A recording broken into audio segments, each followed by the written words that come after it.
Les auteurs ont à cœur en général de faire correspondre ce qu'ils ont envie de dire avec un public jeune, parce que le public jeune a une particularité, il ne connaît pas tout, il n'est pas sûr de lui, il est en apprentissage, en formation, et le théâtre adore ça, prendre en charge un peu la formation morale, intellectuelle, émotionnelle des jeunes. Et puis aussi, c'est la curiosité. Le théâtre, c'est une expérience un peu extraordinaire aujourd'hui. Le théâtre devient quelque chose de rare et du coup qui prédispose à une expérience magique. Donc ça joue avec le merveilleux, ça joue avec l'enfant qu'on a en nous et ça joue avec l'adulte que les enfants ont en eux de façon future. Les enfants sont des graines qui vont devenir des arbres. Les jeunes ont cette capacité à inventer des mondes sans avoir besoin d'effets spéciaux en 3D sur ordinateur. Et on a ça en nous, on a tous joué dans une cour de récréation, vous avez des univers virtuels qui s'entrechoquent juste avec la force de la parole et du jeu d'acteur que les enfants ont tous.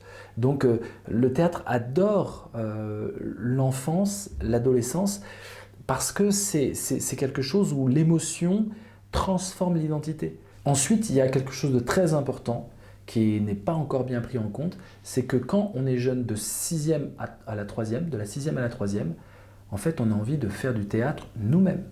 Un jeune qui écrit du théâtre et après qui incarne le rôle qu'il a écrit va s'intéresser 2 fois plus au théâtre, à la langue française et même à ses études, parce qu'il va devoir tirer des moments d'inspiration, il va devoir prendre dans l'histoire, il va devoir raconter des choses. Donc faire du théâtre à l'école pourrait être un immense levier pédagogique pour toutes les disciplines, mathématiques comprises. Qu'est-ce que ça veut dire ne pas infantiliser le jeune public? Ça veut dire conserver l'idée qu'on doit développer la pensée de ce public-là, la pensée critique. Donc leur donner des outils, des affects. Le théâtre doit être une antidote anti-publicitaire et anti-consumériste et même anti-système quelque part. Donc je pense qu'il faut vraiment que le théâtre se régénère au contact de la société. Les jeunes, dès la 6e et bien avant la 6e, s'intéressent par exemple au rap, qui est quand même une musique qui joue sur la violence, sur les mots, sur les punchlines, les phrases percutantes. Et le théâtre doit s'inspirer de ça. Jouer avec les mots d'aujourd'hui, nous apprendre des tournures nouvelles, mettre l'attitude au centre du dispositif.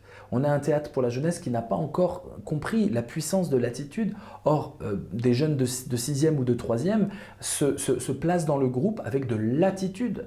Le timide, la grande gueule, celui qui rit. Si on s'adresse aux jeunes, il faut absolument critiquer les adultes. Le Petit Prince commence comme ça, par une immense critique de la bêtise adulte. Et là, les jeunes jubilent. Et le théâtre de la jeunesse doit vraiment s'immiscer là-dedans, c'est-à-dire une critique des défaillances de la société actuelle.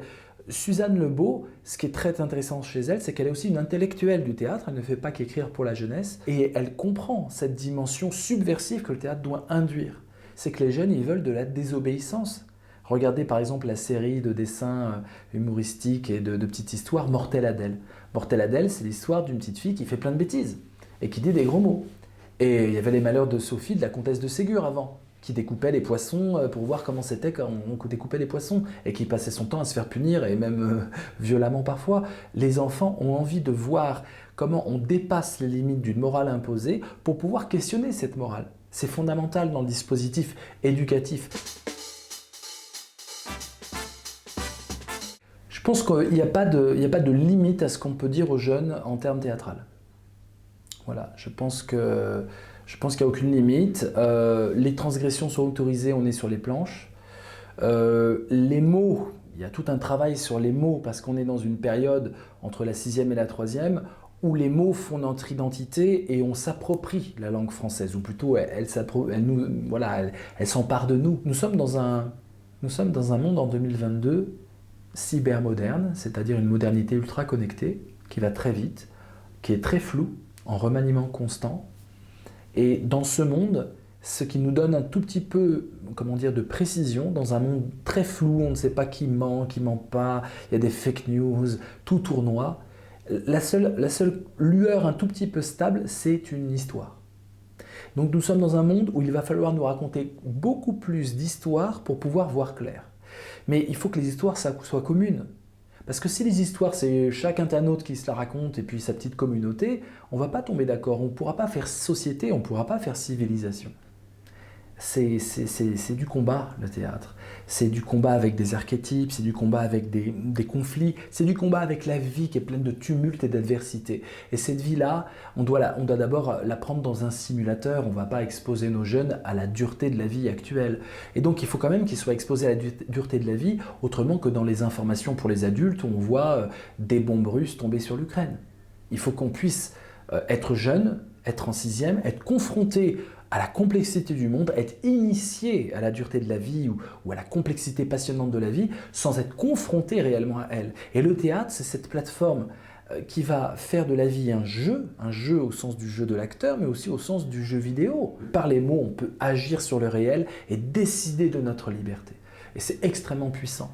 Et donc, il faut que les mots soient incarnés. On est dans un monde où les mots sont là, le brouhaha du monde est terrible, mais ce n'est pas incarné. Le théâtre, c'est l'expérience d'une incarnation des mots et des idées qui sont derrière. Et ça, il faut pouvoir l'offrir à la jeunesse, c'est le cadeau le plus utile qu'on puisse lui faire.